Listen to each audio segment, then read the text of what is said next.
ವಿಜಯದ ಪ್ರತಿಷ್ಠಾಪನೆ ಮಾಡುವುದಕ್ಕಾಗಿ ತೀರ್ಥರೂಪರ ಅನುಮತಿಯನ್ನು ಪಡೆದು ವಿಶೇಷವಾದ ರಥವನ್ನು ಏರಿದ್ದೇನೆ.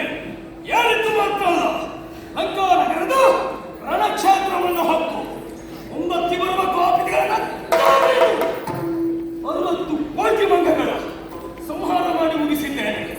ಇನ್ನೇನು ಯಾರನ್ನ ಕೆಳಕಬೇಕೆನ್ನುವ ನಿರೀಕ್ಷೆಯಲ್ಲಿದ್ದಾರೆ. ನನ್ನ ಕಣ್ಣಿಗೆ ಗೋಚರವಾದದ್ದು ರಾಮಚಂದ್ರನ ಧನುಷ್ಟೇನ್ ಕಾಲುತ್ತ. ಹಾಗಾದ್ರೆ ಎಲ್ಲರಲ್ಲಿ